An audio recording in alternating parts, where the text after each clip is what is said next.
This program is brought to you by First National Bank of Botswana. FNB, how can we help you? Good evening and a very warm welcome to First Issues. Working parents these days face some pretty tough choices. Go to work and pay heavily for childcare. Reduce your number of working hours and thus your earning potential to be a more hands-on parent. Or they could shelve their careers completely to be full-time parents, taking care of everything from their children's education to their extracurricular activities. These days are very different from yesteryear, when parents had their own parents to assume the role of caretaker for their children. Many parents, especially in our cities, crave a work-life balance. But the traffic congestions in the early hours of the morning going to work and later on in the day when they knock off from work, as well as those after-hours work-related commitments, mean that the scales are often tipped in favor of work. A poll conducted by US paper The Washington Post found that 3/4 of mothers and half of fathers have either left the workforce or switched to less demanding jobs to take care of their children.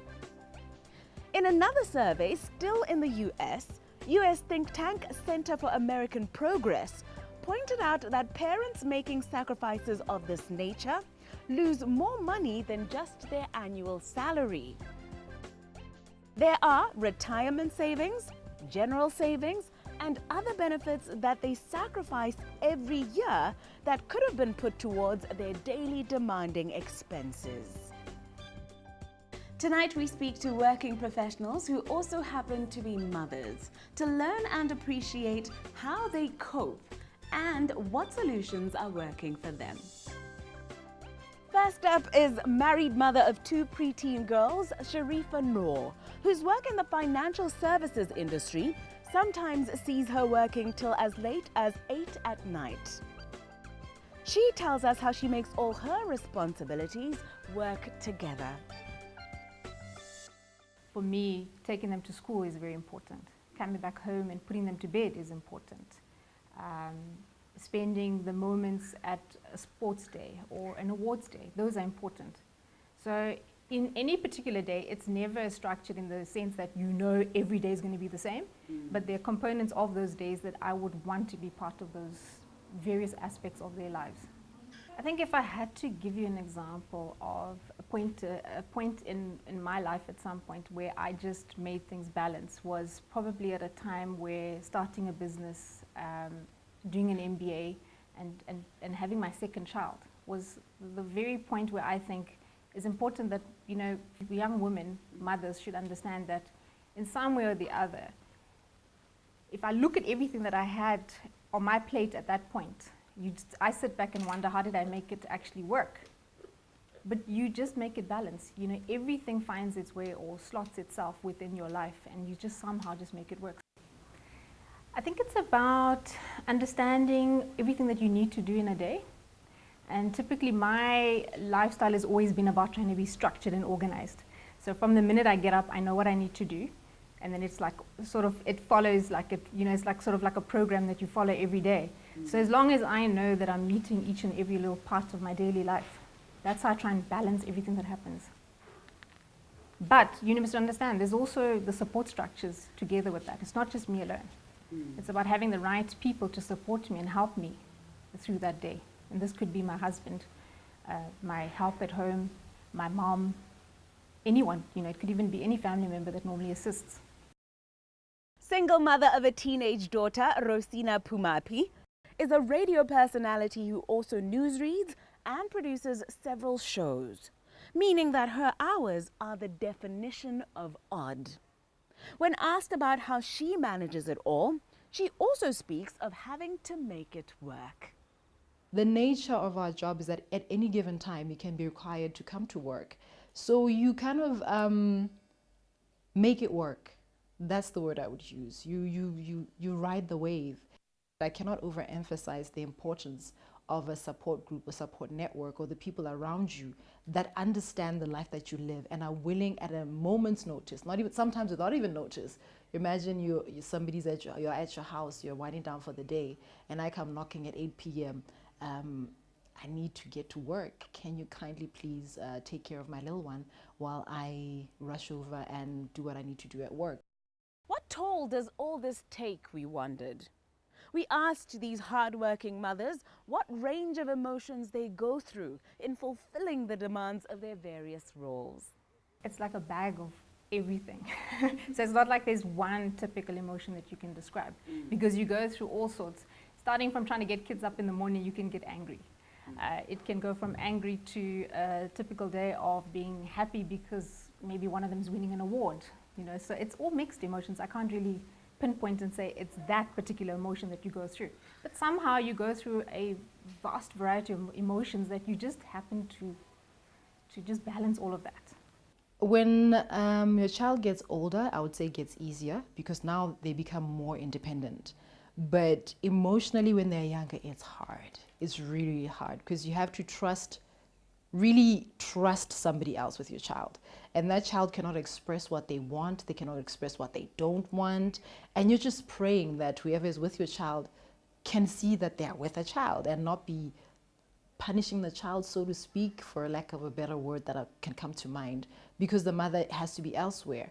So over the years, I've learned to just trust around me that they will understand that this is a single mother who's working and trying to make life work, and I'm trying my best. So emotionally, it's hard and it's not easy because any parent will tell you that nobody can take better care of their child than they can. So it's always a constant, even for the child, it's not easy. I think when you see what you put your child through, it becomes even harder because you're saying, I'm trying to get a better life for her.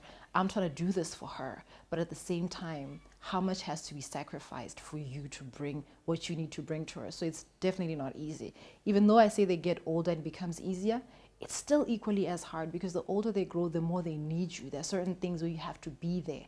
And work is also demanding because remember, you start off at the bottom and you're trying to climb up the ladder, also progress in your career.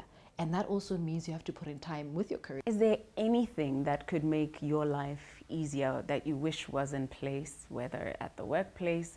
What could really make things easier for a working parent? I think for working parents, and I will actually go on a limb and say single working parents, what would make it easier is flexi hours, because you have where you need to be at your child's school, but your work demands you to be there. You have certain assignments, you have certain things that you need to do. So I think flexi working hours would be a great start. And as well as if you could have certain, I don't know how practical it is, but certain days off, like get a day off where you get to spend that day with the child, attending to the child, making sure that the child gets what they need. And if you will allow me just to go on a little bit about this, there's a workshop we had at her school about safeguarding your child against drugs. You would know that drugs in Botswana are becoming a serious, serious problem, especially for teenagers, children in high school. And you would be knowing that it starts also in primary. So if you're a working mother or a working father or working parents, and your time is really limited, how much time you spend with your children, it means you don't get to do as much with your child. Your interaction and getting to know your child is limited. So when I talk about having a day off or assigning, even if it's not during working hours, because like I said, I work odd hours, I even work weekends, which means I barely have time for my child. So you have to make a time, you have to create time for this child to get to know what your child is up to, get to know who your child is befriending, and even just to take the time to listen to them, because we learned from the workshop that children go find comfort in drugs. They feel that, okay, my mother doesn't listen to me, my father doesn't have time for me, none of them have time for me, but my friends, we can group together, take drugs, do whatever. So it's very important that what would be really nice, would be helpful, is if there was a system or a way, flexi hours like I was saying is a start, that you can find that time with your child. Fortunately for Sharifa, being a founding member of her company, some helpful accommodations exist for the mothers in her workplace. We do have flexibility for the mums so that they're able to attend those special days. And then we have structures in place where you can work from home if you need to because the child's sick, or be able to come in a bit later because something's happening or you have to attend something. So you have that flexibility of being able to work with whatever hours you have in a day. It's all up to me how I balance it. Whether I'm going to be working late at night because I want to give in more for my kids, that's how we try and balance it. Every mother I meet tends to beat herself up, even when they're doing their absolute best. As we conclude this first segment of our program, one of our guests has some wise and encouraging words for all the working parents watching this evening. You really, really cannot be prepared for it. I can give you all the advice there is. The only thing is trust your instincts. Go with your gut. That is the best thing you can ever go with, because everything else really is trial and error. I mean, no parent wants to admit it, but there is no book out there that tells you how to raise your children.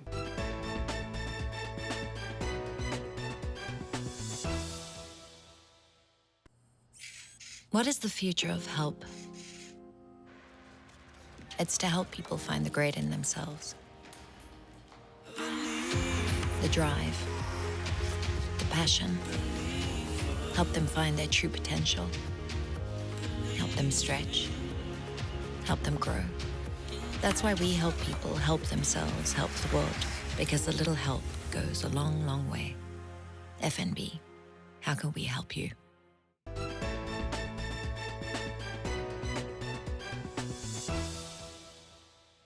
Welcome back to the show. For going on 2 decades now, heart disease and stroke have been the leading cause of death across the globe. We are talking about 1 in 3 people from all over the world being killed by a cardiovascular disease each year. In our humble opinion, this means that the problem has elevated to a developmental and an economic threat and not just a health issue. Think of the astronomical costs of treatment for both the individual and public health coffers. Reduced productivity due to the management of a lifelong illness for both the sick and those charged with caring for them. Lost work days, less disposable income circulating in the economy, and so forth and so forth. Cardiologist Professor Kiran Bhagat tells us more about the complications that can arise from consistently high blood pressure. So we talked about the complications of high blood pressure. The predominant one in Botswana is stroke. The lack of movement, the sudden loss of power, loss of vision, numbness in the hands of the fingers. And again, to repeat, if you have any of these symptoms, report to your casualty or your emergency room. The other ones are much slower to develop. A stroke is sudden and you can feel that you've lost power. The second one that we see, and I see a lot of, is a condition called heart failure. And heart failure is a scary term because you think your heart has failed. What is happening basically is the pressure that the heart is pumping under begins to tire the heart. So the heart begins to weaken, the heart begins to expand, the heart's contraction begins to diminish. So the blood is not moving as well around the body. So when the blood is not moving around the body, the blood gets stuck. It'll get stuck in the legs, it'll get stuck in the tummy, and so you get swelling of your ankles, you get swelling of your abdomen. It gets stuck in your lungs, and so you walk up some steps and you think, I'm just not fit. But actually what's happening is the breathlessness is you're developing a condition which we call pulmonary edema, which basically means water on the lungs. So it becomes waterlogged. Everything becomes waterlogged because the pump is not working. The pump is not moving the blood around. And often the first sign is a bit of swelling of the ankles towards the end of the day. And often a patient, when we ask them, why didn't you come earlier? They will say, well, I just thought it was hot, or I just thought I've been sitting for a long time. So we are often used to finding excuses for the way we are, instead of saying, maybe I should check this out. So if you get swelling of the ankles, if you find that you're breathless suddenly, if you wake up at night and you can't breathe properly, you're wheezing at night, or your tummy is beginning to expand, these may be all signs of heart failure. And unfortunately, once the heart has begun to fail, there is still no drug on the market that can reverse that. We can control it, we can assist the heart, we can give it crutches, but heart failure is heart failure. And ultimately, A lot of our patients get to the stage where, unfortunately, we don't have a transplant program in this country. They die because the heart eventually stops pumping. So that's heart failure. And there are drugs on the market that we use, and they're all available in Botswana, both in the public and the private sector, and they work very well. And again, I urge those patients who have been diagnosed with heart failure to make sure they continue their medicines, because again, the medicines are very effective in controlling their symptoms. Their breathing will get better, their ankle swelling will disappear, the tummy will come down in size, their stamina will improve, and they'll think, I'm fine, I can stop my pills. Do not stop your medication without medical advice. And the third one that occurs, and we're seeing it increasingly in Botswana, is that of a heart attack. A heart attack basically is where the blood circulation, remember the heart is a pump that pumps the oxygen around the body, but the heart itself also needs oxygen. So it has its own plumbing system where as it pumps, oxygen is supplied to the heart itself, to the muscles itself. And those are through what are called coronary arteries, the arteries to the heart itself. And as blood pressure begins to rise, those arteries become harder. As you start eating all those junk foods we talked about, the fatty food, the fried food, the salty food, the sugary food, the processed carbohydrates, the arteries become narrower and narrower and narrower. So less blood is getting in, so less oxygen is getting in. Eventually it blocks. And when it blocks, that's called a heart attack. And people get terrible pain in the chest. It's like a pressure. It's like an elephant is sitting on your chest. You can't breathe. In women, we're beginning to understand, as silly as we are, we used to believe that men and women are the same, but we now know that women may present differently to the classical signs of chest pain on the left side. Women may simply get dizziness. They may get a little bit of sharp shooting pain. They may get a feeling of heartburn rather than chest pain. And we're beginning to appreciate that these are some of the symptoms of heart attack in women as well. So anything that occurs on the left side, you must go and see your clinic or your hospital or your doctor just to make sure, particularly if you have risk factors. If mom and dad were diabetic, if mom and dad has high blood pressure, if you're eating the wrong food, if you're overweight, if you're getting breathless, often the patient or the public is aware of these things. Then if you start getting pain, you must report it to the doctor.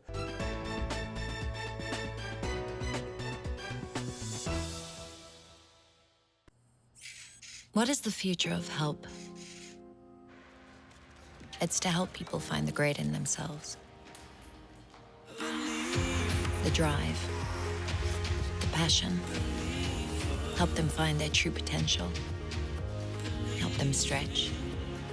Help them grow. That's why we help people help themselves, help the world. Because a little help goes a long, long way. FNB. How can we help you?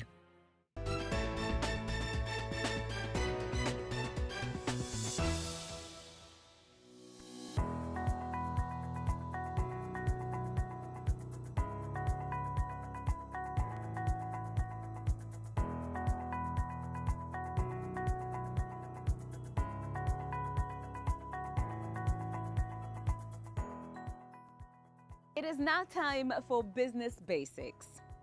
Have you ever stopped to consider the devastation that must follow when someone has poured blood, sweat, and tears, leveraged assets, and climbed that steep uphill entrepreneurial mountain only to crash and burn, disillusioned, and drowning in debt?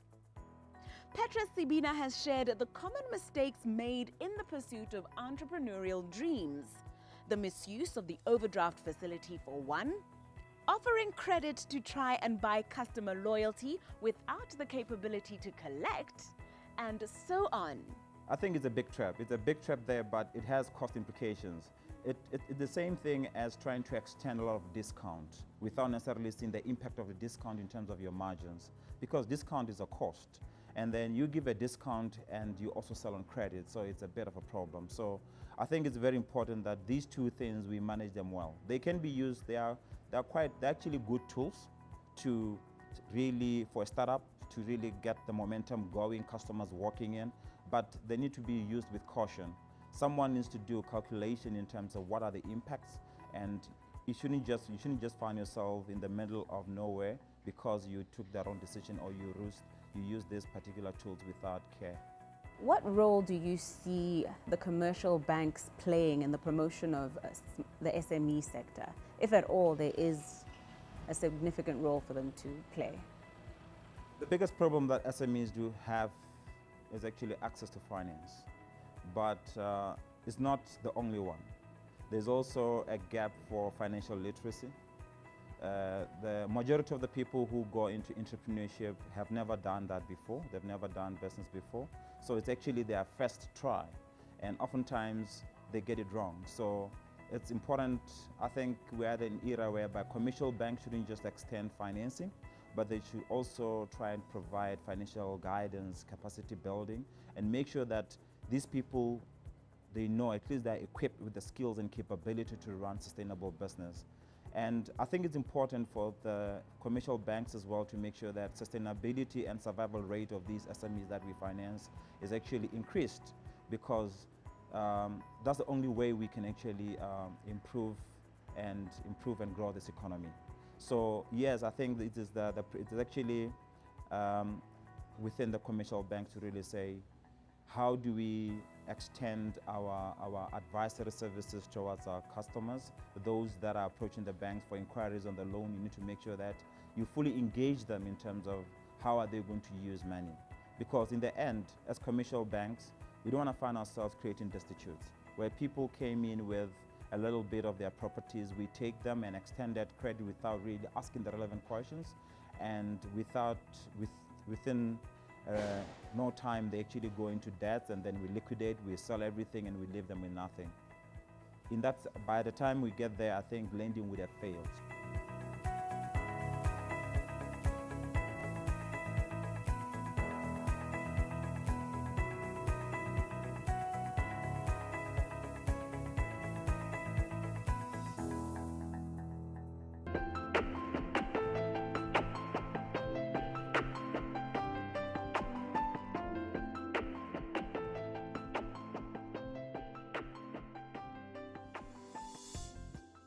Over the past few weeks, we have had the roles of the various advisors that help companies list on the stock exchange thoroughly explained.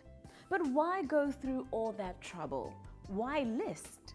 As we conclude tonight's program, Thapelo Muribame of the Botswana Stock Exchange explains the benefits. As the BSE, we have various platforms that we avail to companies that wish to list on the BSE.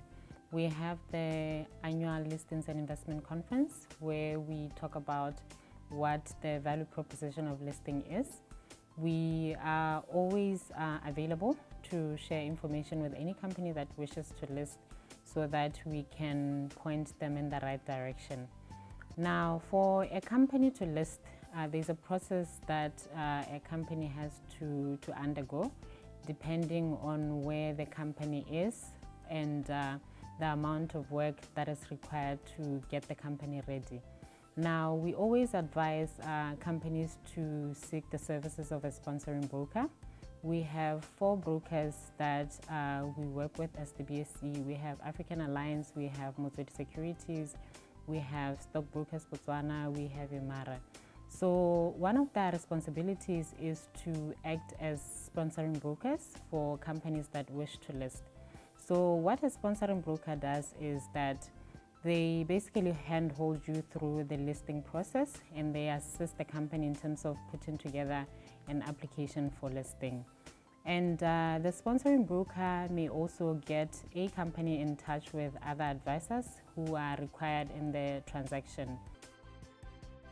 This program was brought to you by First National Bank of Botswana. FNB, how can we help you?